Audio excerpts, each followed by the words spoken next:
Good morning, good afternoon, good evening. Welcome to Hands on SAP Dev, another episode with me, DJ, but more importantly, with the person next to me, with Daniel Hutzel. Welcome, Daniel.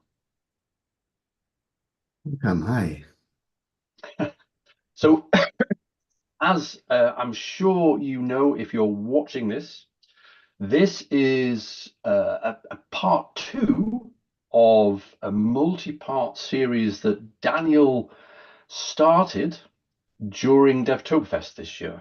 And Daniel named the series, The Art and Science of CAP. And if you want to understand why Daniel named the series that way, then you'll have to watch the first one from DevToberfest, where Daniel sort of kicks us off and talks about a little bit of the background, the history, the layers of and the giants upon whose shoulders many of the aspects of CAP are built. So Marianne, good morning, Marianne, in the chat there. So yeah, put your thoughts in the chat. Let us know what you're thinking, your questions, and everything. Before we start, I just want to just remind people of where we came from. That previous one. I'm just going to share my screen. Google Chrome. Yeah, there we go. That'll do. Share.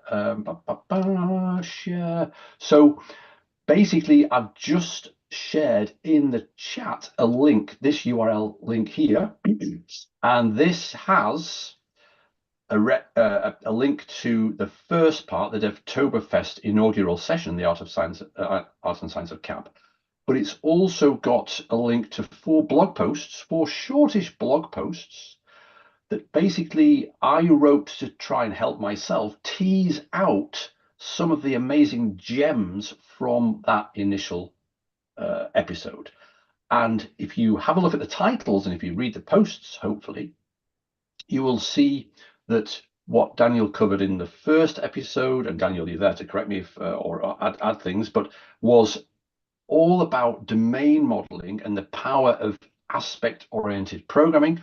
And we touched a little bit on the aspect keyword as well, definition keyword. We looked at basically focusing on the important stuff, separation of concerns, moving stuff to different areas so that you didn't clutter the brains of the people building the most important part, which was the domain model, which included the domain expert and also the developer. And we also touched on, or Daniel also touched on, mix-ins as well, which is a concept from AOP as well. Is that a fair summary, Daniel? Yeah, definitely. Perfect. Well, also, just because Daniel hasn't got enough to do, generally being the Cap Papa, this is an internal version of Capire, and as you'll see here, there's a new section, aspect-oriented modeling, and it's fantastic. I've read it a few times to get it into my brain, and it also sort of really nicely cements concrete some of the ideas from the first episode. Once this is published, I recommend you head over there straight away, because basically these sorts of sections, is it fair to say these sorts of sections are part of maybe a new era of sort of primer content? Yeah, exactly. And this is actually also, as we also talked, we see now in this really increasing adoption of CAP that people just sometimes don't get what we think becomes clear between the lines, right? Um, Maybe also we think too strange. And other times they just try to use CAP in a way were used to do things in prior arts, Yep. what they had. And for example, just you were at this classic class-based thing in common reuse Yes. aspects. That is really a pattern or anti-pattern that we saw. Yeah, because they are so used to what is a class and what can you do with inheritance and subclassing, they didn't get the idea of this CDS aspect-oriented modeling. Wherever something comes from, you can just add something to it. It could be your definitions that you add a field, or it Yep. could be an entity that you imported from somewhere else. Even you can extend the definitions that we ship with CAP, like the managed aspect.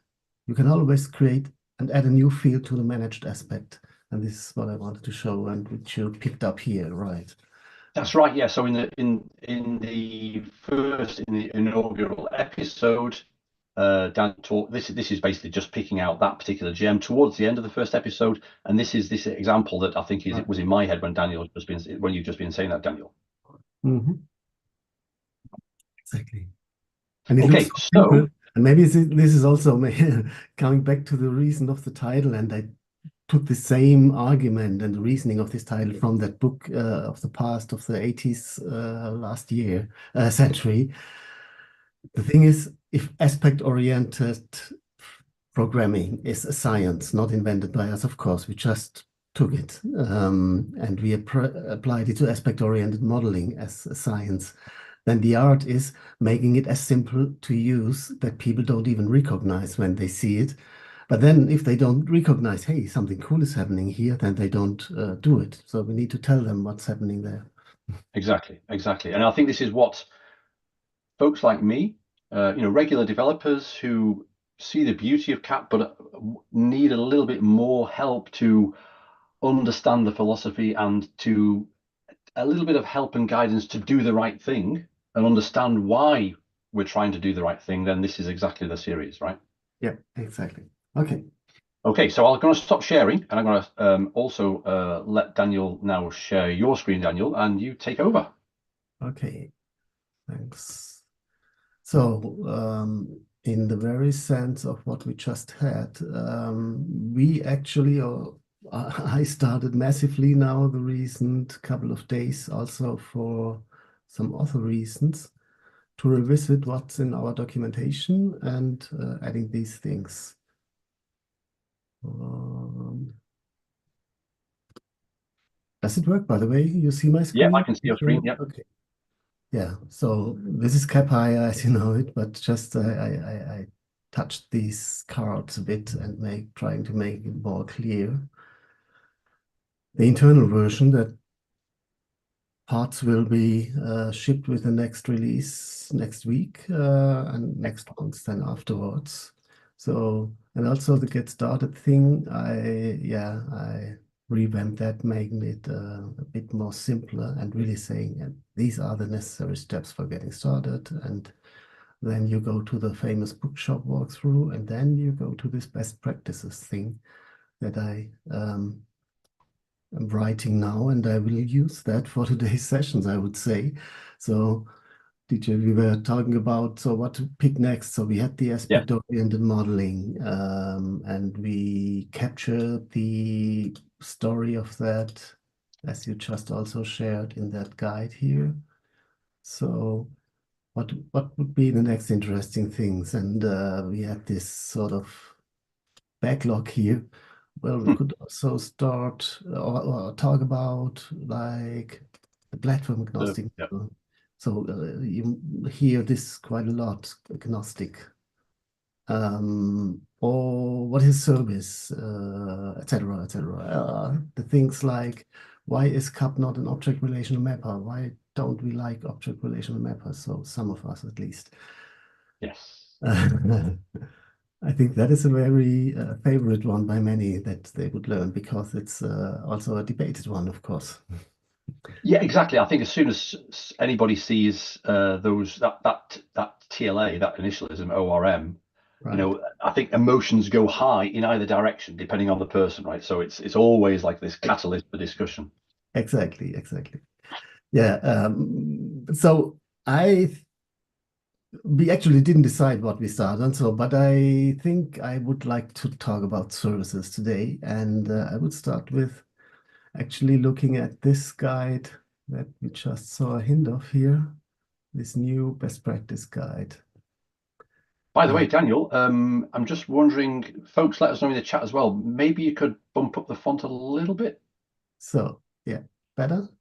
Thank you. Yes. Okay. Yeah, so as written here, I tried now to turn the former about CAP guide, in which we try to lay out the most important must-know things, but we recognize nobody read this. because it was too much promotion paper and not that much a walkthrough on the key concept. So the key, we were also told, hey, we are missing an overview of the key concepts, and because yeah, we always jumped into something and tried to make clear what the key concepts behind the scenes are and hope people get it, but this doesn't work really. So this is now rather in a sense of a primer, where we want to walk you in a 1 to 24 hours read um, through first the key concepts, Mhm. then I called it key features and qualities. It's a mix of additional things. So maybe in the sense of the science art, if this is a science, then here starts the art. So taking these key concepts and doing something reasonable out of them and easy. Yep. Then I look at related art. This is also something that we see a lot. So people come and just read the domain-driven design paper. Very good work. Mm. Nice And to see my favorite, one of my favorite topics on that related art, functional programming. yes, exactly. This is really so. The bad things are the things that depicted. The bad thing on these things, which are down here because they are older, is they are like overthrown by all these new fancy stuff, right? And people Yep. think the old thing is not true anymore because now we have the new fancy stuff. This is not true. The old things are like yeah, this is how the world really works.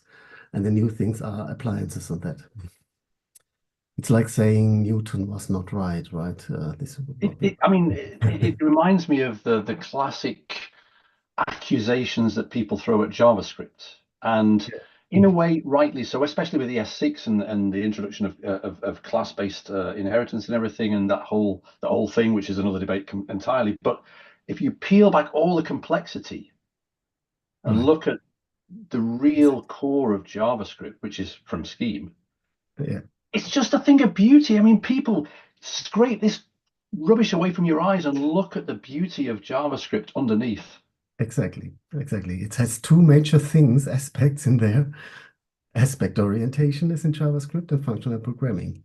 That's the idea. So JavaScript is mainly, and that would be another good thing to talk about because this is also a key, yeah, it's a key principle also of CAP and CDS because, you know, what is CAP and CDS? A lot of things stolen from much more intelligent people than us, right? And try to combine it. So we are a lot about aspect orientation and the core type system, as you mentioned, this JavaScript of CDS is taken from JavaScript because I like this prototype approach, which is a Mm. major advantage over the former approach I liked also very much in the Smalltalk world. It was the class-based approach. Yep. Classes are great, but prototypes are even better. Yep. Okay, yeah, so I think we are again going out of thing. Yeah, and then comes the bad practices. That is also something that we learned that we have to stress more. They were in this about in a very condensed way, but also people didn't read it and just do the best practices because they didn't know it is really wrong. For example, let's just pick one example because I did this when I wrote this and also to compare it. You know, Ooh. what you can do is you can, with CDS, take a CDS model, a service model, can say CDS, compile this to OpenAPI, please. Mhm. It spits out an OpenAPI document. You can take this, throw it into the Swagger editor. Uh, Here it is, by the way. It's our bookshop model here, what you see. And Beautiful. ask Swagger, hey, generate me a server and I took Node.js, of course, again. Yeah. And what I got is a nice server. Where- where's my, yeah, that has yeah, so these 11 lines of CDS models that we had, and only this, it's a complete CDS model is 11 lines, Yeah. uh, was compiled into 555. I like this, patterns, Schnapszahlen, of YAML code, which is the equivalent of what we expressed here. And Swagger Tools generated 500 lines of code, which serves your requests according to this YAML code, but only, of course, with some static sample data in a JSON file, no Yeah. database included, and no deep reads, writes, and stuff, no aggregations apply in OData or automatic pagination sorting. So all the features, I just looked at it, and this is not just marketing, it's really that way. And now you could also say, well, who needs that stuff here on the left-hand side, right? Well, all the applications that used us really tortured us and said, hey, we need this. We want you to build it because we don't want to build it again and again all over the time. Yeah. So Yeah. means overall code generation is another approach of saving you from typing a lot of code, but a completely different one. And quite frequently, they don't keep up with the feature set that not code generators can do because we can do that in a much better way. And of course, it's still code. And I just had it with a tool set that sits on top of CAP and does code generation. And we shipped the new release, the major release, in where we changed an internal behavior, really an internal, not documented one. Mhm. And the code they generated used this behavior and relied on that. And they really asked us and convinced me, and I agreed, I will do it, to recreate the former behavior because, well, they have already users of their code generators, and this code is generated. You can't fix this code anymore. So the generated code is the equivalent of our framework implementations code in our dynamic approach, but we can always ship a new fixed version of our code, while the generated code can never be fixed. So The it's word that comes to mind here is stale. yeah, exactly.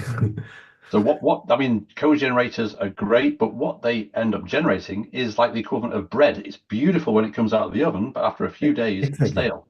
Exactly. That's the other thing. When you add your custom logic to that code, you're done, right? You can't regenerate that code because your custom logic would be disturbed, etc. Microsoft did it in the past. I remember I worked with this, don't know the framework, where they have this coding sections. What an ugly coding, right? A lot of generated code, and then I had to find my islands of embedded, this is mine code. Yeah, back to the top. So this is what we are working on, and now I'd like to jump into, and the focus should be services, and let's see what we come out with, and maybe we continue writing that documentation together here. I'm just at this point, aspect orientation is a nice thing. Doesn't Perfect. apply to models, but also to handlers. In fact, Yeah, so Chanakia, and I'm sure others are wondering, when will this new documentation be released? I would have loved to release it already with the next release next week. Maybe you see it, but Oh, the main soon. Yeah. problem that people like me have with writing these things is when I start writing something very cool there, I think I have another idea and say, well, I need to capture this over there, and then I jump over and do it, and then I get lost. Yeah. Yeah, I know. but I know that feeling. I share now the state of the current thing. By the way, the Khaleesi effect is also interesting. Yeah. Yeah, architecture overview. We had this in the past, and I restored my favorite very first picture and tag it, I think it was 18 or so, which is, I think, the reason that Volker and others took this fan for some other Yes. I things. think it was Christian Braukmuller as well. Yeah, he was behind that, Yeah. using that as a logo. Okay, so we have CDS, we have our service runtimes, we have our platform integrations, the fan, which is the Khaleesi stuff, because we have cup level service integrations. And we have, of course, the command line, which increasingly gets fancy. I just saw something last time they showed me which you will see in the release notes next week. Really cool stuff they do. Yeah, Excellent. next is key concepts. And I always struggled with how can I have a topic map for that? And now I'll give it a try. And let's start now with that. As you can also see, I try to make the key concepts very crisp and not too much. There, I could have 10 or 20, but I try to settle on its domain models, its services, its events, and its querying. Mhm. And we'll go to that. And then a third one, which goes cross, is agnostic design. Um, a fifth one, sorry. We could even add a sixth one in between, like domain model, services, events, data, because that's a very important thing that is for the design of this whole cup thing. At its core, it's really about data because business applications tend to be data-centric. Yep. They are not like just functions. You call something and they do something, but you really ask them, give me that data, update that data. This is the nature of business applications, so data-centric applications. And because of that, our services are general purpose. You can have arbitrary actions like an open API, but as also in OData, that's why it's called OData, the focus is on data-oriented services and data-centric services. Therefore, it makes sense to just declare an entity and all the four standard actions are given, CRUD, or the REST verb variants of that. Yeah. There was a lot of debate because there were some new prophets out there that say never do entity, always only do verbs, the REST pure play guys. Also some things in SAP. But but Yeah. I do Mhm. think that a thought has just struck me in that having the CAP philosophy and the design and the implementation as it is, sort of, in a way, this sounds very grand, but in a way has helped the IT or the API industry for the next 10 years because this is helping people not go back to the bad old days Right, of exactly. SOAP and of the web service Death Star and Yeah. everything that was wrong about the abuse of HTTP as an application protocol. So this this is the red carpet to allow us to continue to walk in the right direction. My humble opinion. Right, right. And yeah, so finishing with this data-centric thing, I think we got it. We are entity-centric because we are data-centric. And it makes sense because then you don't have to repeat, well, there is this type books, and what you can do with it is you can read it, you can update it, you can create it, and you can delete it. And then you come with a type author. So this is the Open API variant. I'm just telling the pure REST one. And you need to reinvent and retell them. Well, you can read authors and you can update authors. Doesn't make sense for data-centric applications. Now, and the other key concept, the very central one, is really services, and the third one then events. But the very first ones were data and services. And guess where the name core data services comes from? Because it's really that story. Now, that picture where I tried to depict this service-centric paradigm of CAP. Let's try to open it in a new window and make it a bit bigger. So I That's great. tried to do something like, well, where to start with? Starting with service models, because, you know, a lot of things in CAP are about you tell us what you want in models, and we do as much as possible automatically out of the box for you. So you don't have to write code because each line of code not written is free of errors. Yeah. So a service model declares, and that's the first thing that we missed to tell you, an interface, of course. I think you know that it is that way, but some people don't because we were approached by people who wanted to publish APIs and came with a OData model that they wrote in XML. or an open API one that they wrote in YAML. And then they wanted to connect it to the services they declared in CDS. And only then I recognized I really need to tell them, well, services describe interfaces, the interfaces of your application. So if the domain models describe your domain, your inner core, and quite usually in data-centric applications, this is in terms of data model. What are the key data entities that you are dealing with, Yeah. and what is their relationship? Plain old entity relationship modeling. If that is the inner core of your domain, then these are the interfaces you offer to the outside to access your domain.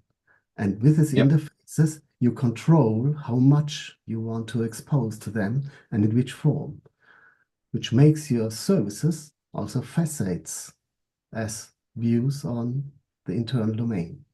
And quite usually, you narrow what you want to tell them.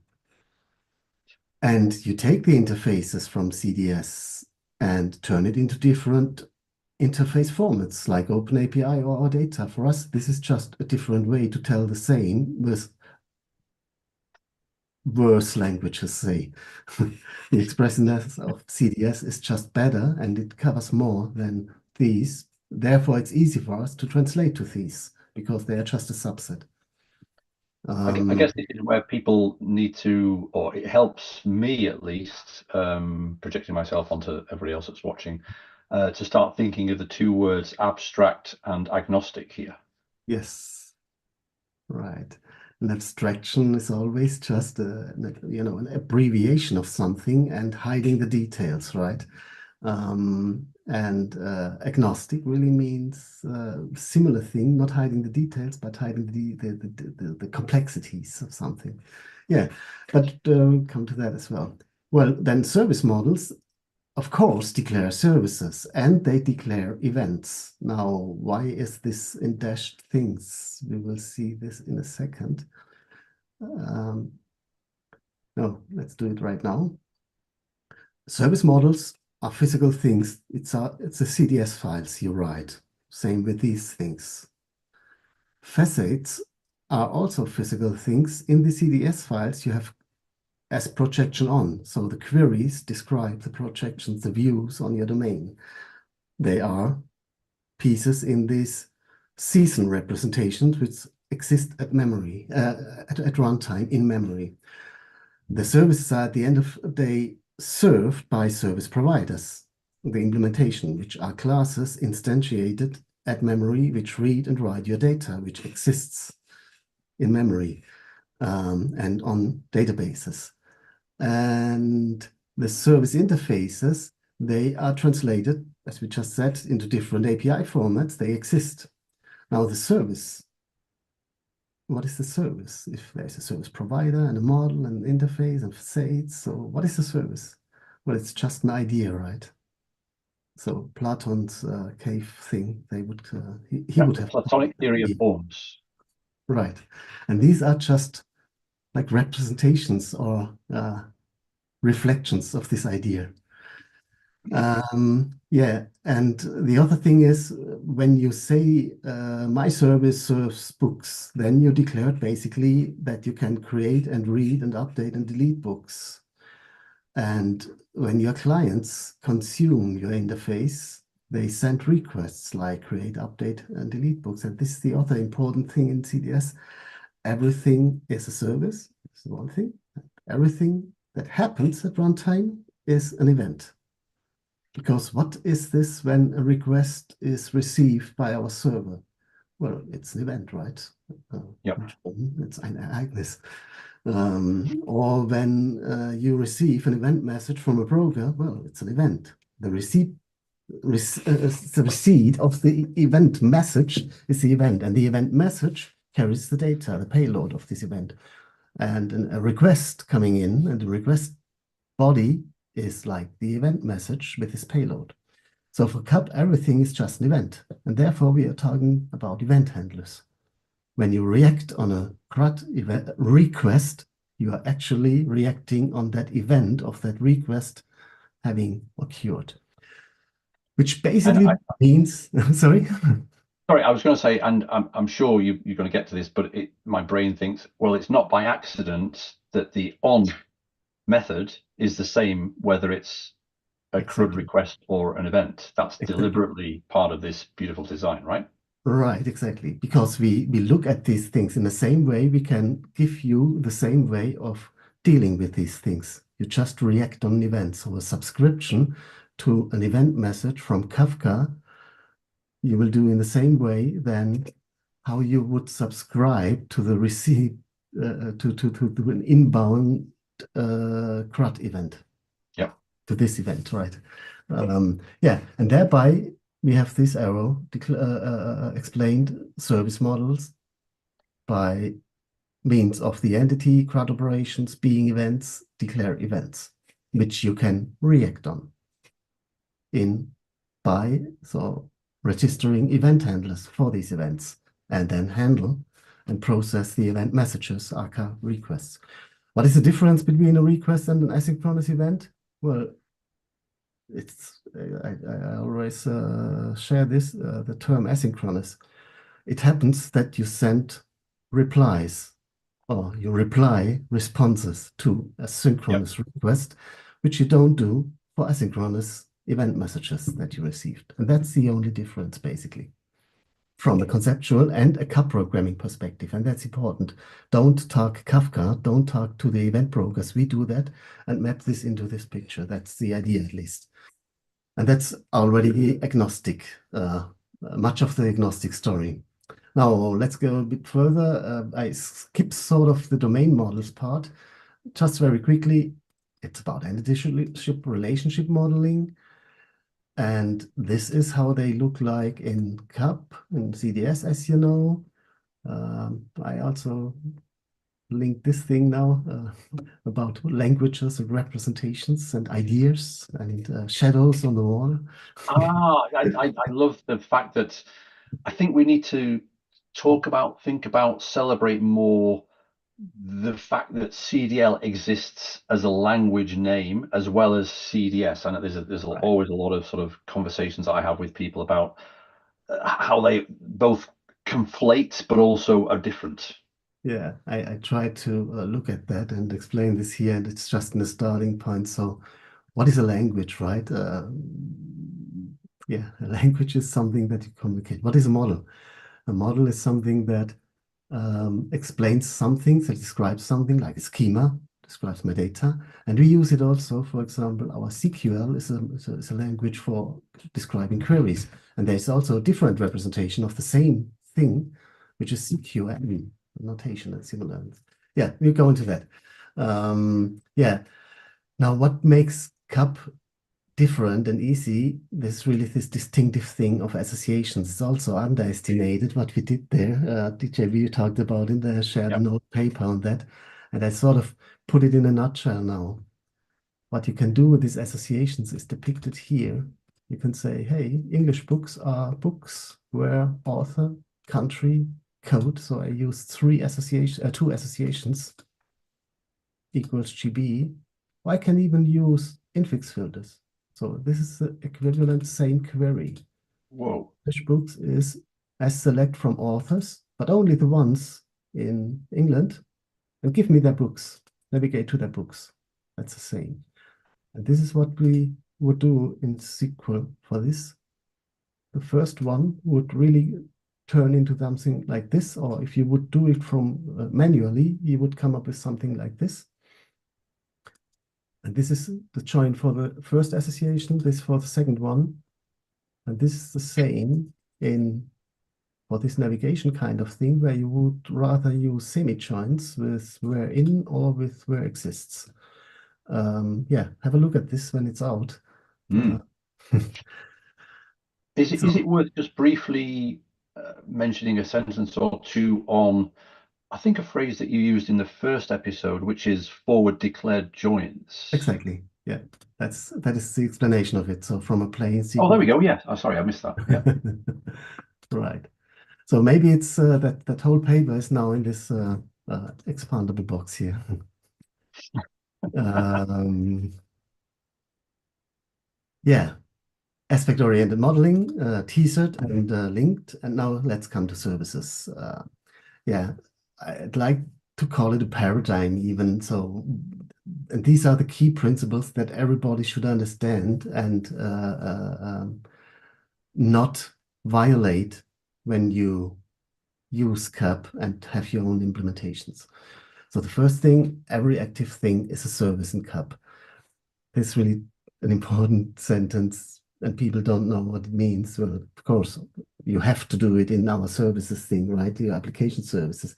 But not only your application services are services, but also when you call a remote API, REST API, what you get from us is a proxy to that remote thing. And guess what?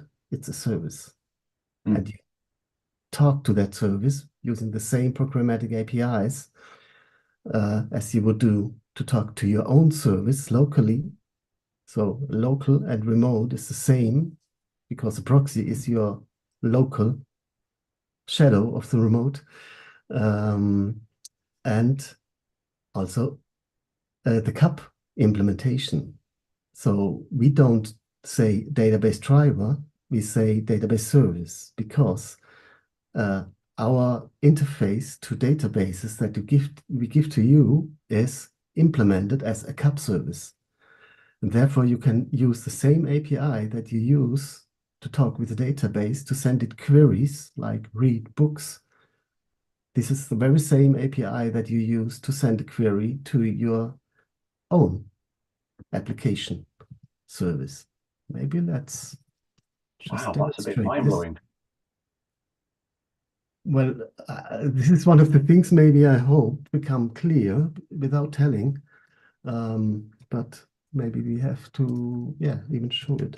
You know, another good thing, because I got in contact with DJ and we talked about the old times, Lisp and stuff, where reppel was invented. Use reppels. Whenever you Use find a reppel, use it. Yeah, I added a new command here to this reppel .run, which is the built-in commands of the Node.js reppel start with dot, and you can use it, for example, to say, "Hey, start my Kappa bookshop." By the Which way, is, Daniel, sorry to say this again. Is it possible to bump up the window size and the font size, maybe? yeah, Thank you. okay. So I run Kappa bookshop. It's a Node module name because I installed it. I'm in my kapdev setup, which includes, oops. Oh, yeah, I just added YAML configuration capabilities. So Whoa, nice. let's just switch it off.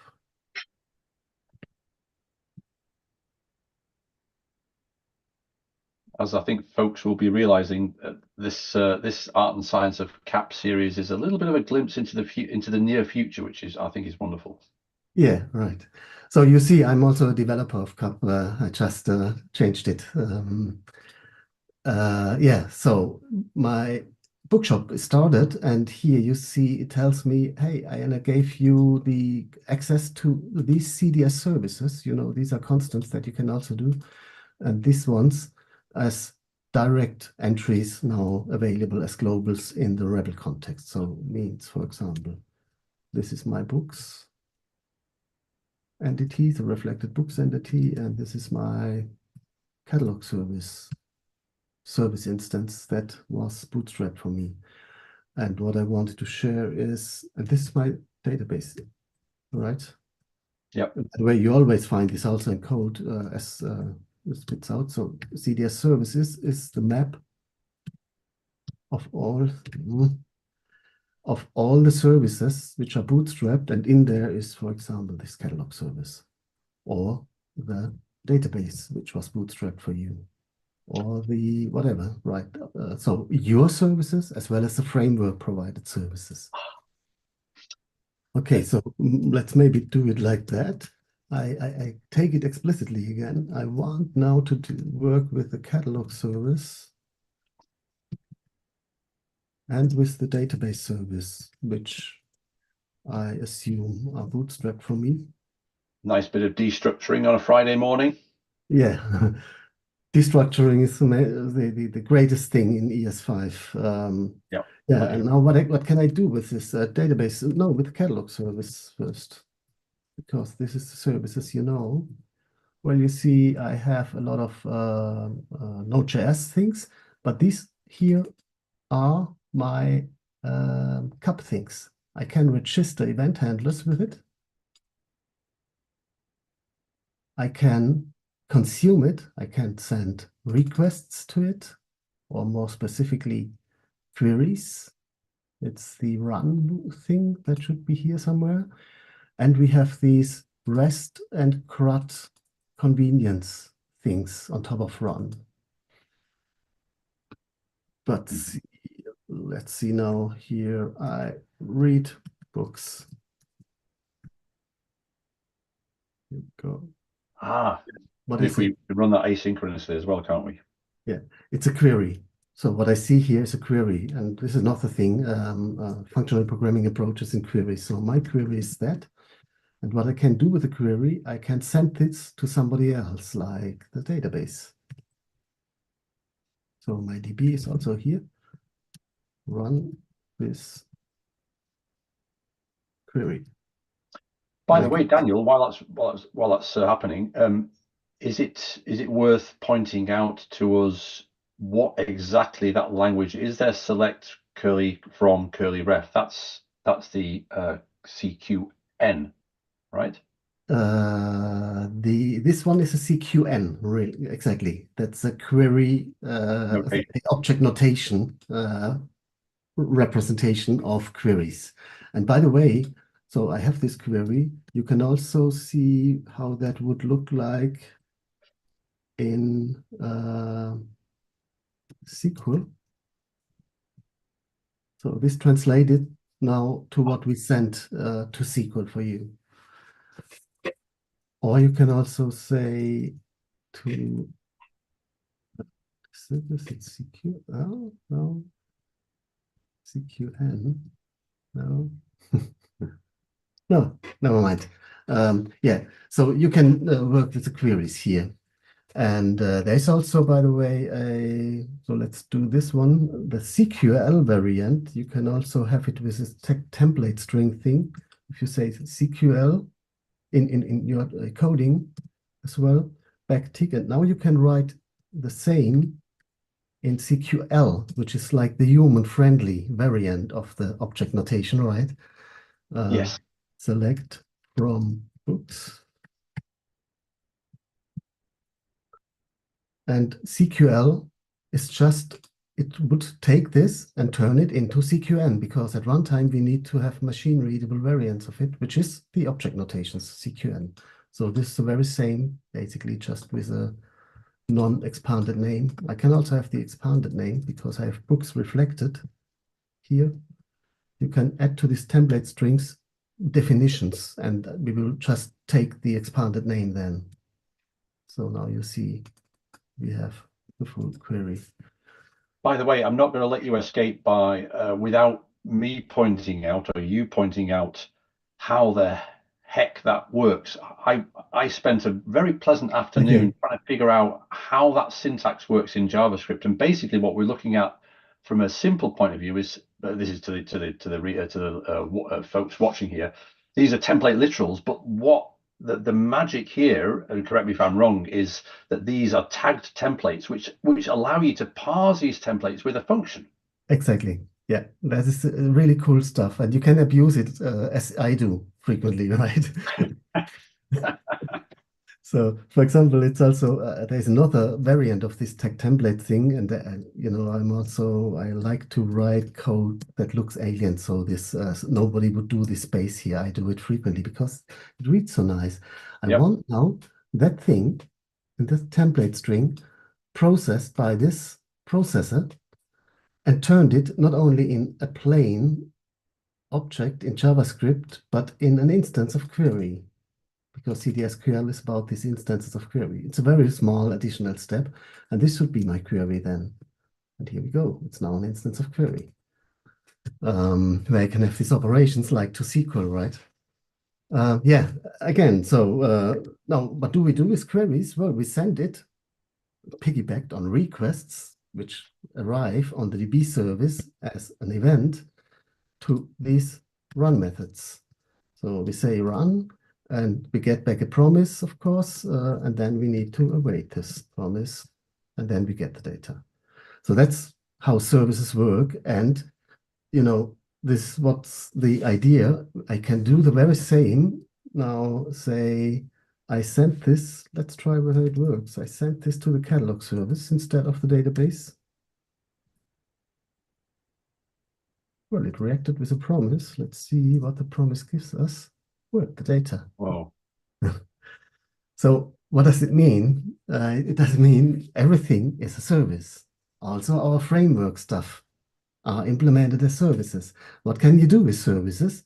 You can send them events and requests. And this starts, it starts with the emit. Let's see if we send a catalog service, we can emit something to that thing. Say we emit submit order because I know we have declared this and there is a handler for that. Mm-hmm. And we say book should be 201 and the quantity should be 1. Well, it says reject is not a function. Why? I sent it an asynchronous message. So emit means asynchronously. I'm not interested in your responses.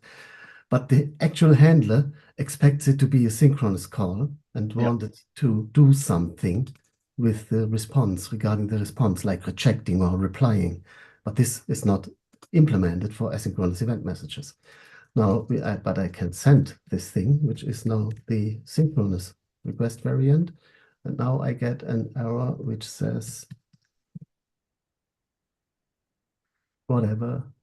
401. Okay, don't care it now, right? Yeah, the thing is, and I can run queries with services because all CAP services are in principle query enabled. What do they do when you send them a query? Well, they would just do the very same that I did. If you do that one, the implementation, our generic implementation look exactly like that. Wow. They Yeah. take the query and just forward it to another service, which happens to be the standard database. This is how our generic handlers are implemented. It's just a request delegation forwarding the queries, plus adding some additional stuff like input validation and stuff. This has been already a revelation for me, in that when playing around, for example, in the REPL, and I've pulled out the list of services to find, for example, my particular service that I've defined in CDS, I've always thought, what's all this other stuff getting in the way, like the DB and everything? But now I know to embrace it, but also to play around in the REPL with emit and send. Right, right. So one more here, the what we can run is, so run expects a query. How can you create a query? Well, we have just seen it, right? You can also create it like that. Select from books. So means you can yeah, do this tag template string and use CQL instead of CQN at runtime, of course. It's books. You can also say, hey, I want less clutter here. Just give me the title of books. You can also use the CQL curly braces syntax here because you are in CQL now. And you can also use our capabilities to follow associations as we just saw it, right? Give me the author name without a join because it's an association and these are forward declared joins. Yeah, play around with it. If you don't know how things work, REPL is your friend, right? That REPL is my Exactly. friend. I used it all Exactly. day. By the way, folks, well, by the way, first of all, to me and Daniel, timekeeping wise, we've got Yeah. 10 minutes before the top of the hour. Okay. But also to folks watching, if you want to have a look at the REPL a little bit more, The series I was going to start today, but of course Daniel takes precedence, is my sort of three-part series on what I did at the keynote at TechEd, which is plugin development. The second part of which is where I dive into the REPL and use some of these things that Daniel is showing us here to figure out what the service looks like, to introspect the service with some of these techniques. Not all of them, because I didn't know about some of these. So if you want to do that, so keep subscribed to the SAP Developers YouTube channel, and also keep watching for this three-part series that I'd announced a couple of weeks ago, but we're doing this instead. Okay, yeah. So we will likely finish in the REPL here. So this one is just a different representation that creates a CQN using our CDSQL Fluent API thing. It's the same query. Okay, and now a next one is, well, because people like to not always say run when they deal with services, but they are looking for, where's my read operation? Well, we have this read operation here. And what it does is it just starts constructing a query. Let's see whether this works. Yeah, it does. What? What? So it means you can, so this one is nothing else than starting this one, right? And you can just continue here like order by whatever title or ID discounting. So that's it. All these operations, and also, by the way, because some people don't like this CRUD speak, but prefer the REST speak, well, there's a get operation. It's just not a convenience function, which does the very same. Fabulous. These are one-liners Fabulous. implementations. I think I think one of the things that excuse me. Mhm.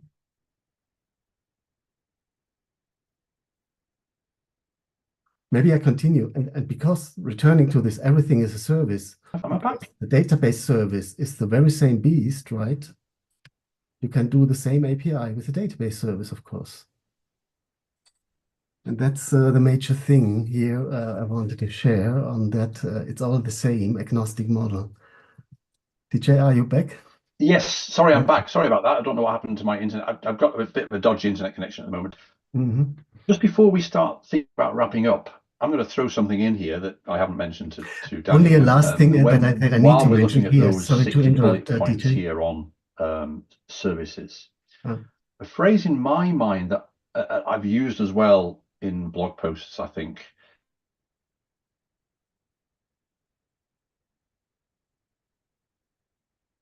DJ, you're frozen again. Maybe then let's give you one more entertainment which I wanted to share. You know, when you implement request event handlers, you can do it not only with your own services in your implementation, but you can connect to and add event handlers to the ones that you obtained from somewhere else, including the framework provided ones, which is again, I can just add a new handler that reacts on everything to the database and says, I want to console log the event that comes in. Now let's do this queries again. I'm back again, sorry. Oh, sorry. Sorry about that. Ever since this upgrade to Sequoia on Mac OS, my Wi-Fi connection drops. Yeah, but we can hear now. Okay, cool. So I don't know what you heard from me last. What was the last thing you heard from me? Only the first thing when you try to wrap up.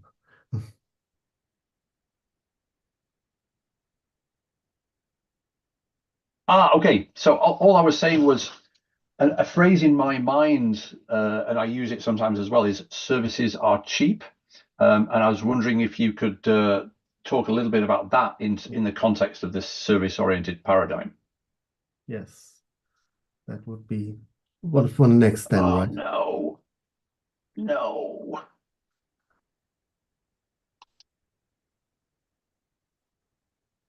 What happened?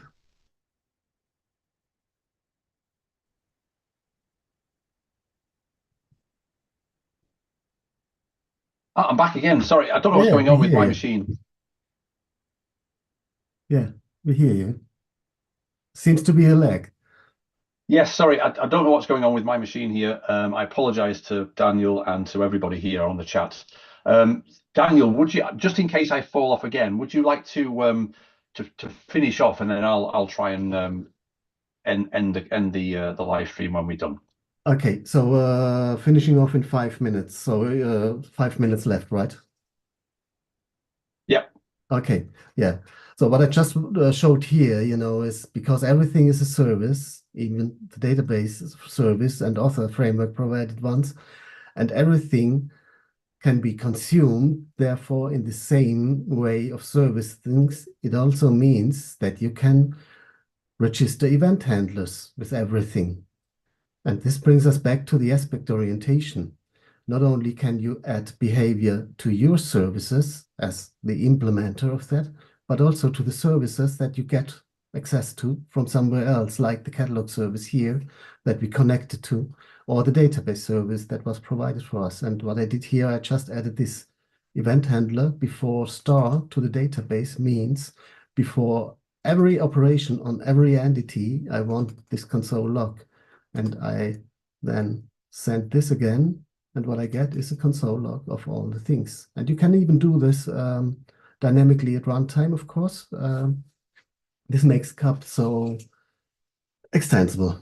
And this is basically the core pieces that our plugins, our Khaleesi plugins use. What they do is they bootstrap, look at the models, find something like, hey, they want this entity to be change tracked. Means whenever there's an update or create or delete, I need to look at what happens and log something in the change tracking list.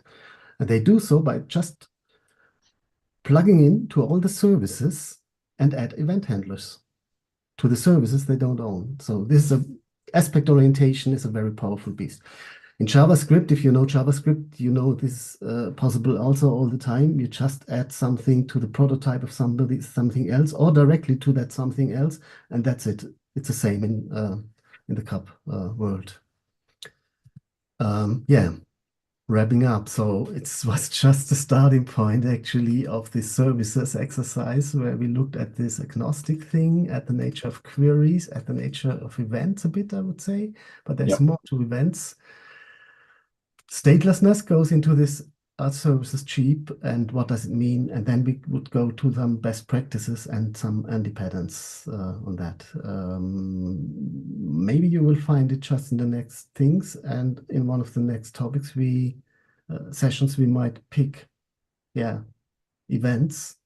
Querying itself is another interesting beast. You just saw a tiny little bit of an iceberg. Yeah, Let's definitely dig into that iceberg a little bit more in the next episode. I think if folks are like me, and I'm like the mortals on this channel here, I want to learn more about using the REPL as a power tool, but also just to understand what language I'm speaking at the time. Am I writing CQL now? Am I using the Fluent API? That helps me, knowing what I'm writing helps me write it, if that makes sense as well. So I yeah. think practice is a little is part of that importance of getting this right, but also just talking about it on this series a little bit more too. Right, right. Yeah, yeah, that makes sense. That's each of them worth a session, I would say. At least. Daniel, I'm constantly amazed and in constant wonder at what we have with CAP. So thank you for that, but also thank you for this series. Daniel and I, to the folks watching, Daniel and I are going to sort of coordinate via email as to when the next episode in this series is going to be. It might be next week, it might be the week after. We're going to keep a cadence up that is regular enough to keep it in our brains before leaking out. So it just goes for me to say thank you everybody for watching, and thank you especially to Daniel for explaining this part 2. Thank you. Okay. Bye, folks. I'm going to end the stream now before I sink. Bye. Bye. Fantastic. Sorry about that, Daniel. I don't know. It is a combination of the Wi-Fi on this Mac OS is a bit dodgy.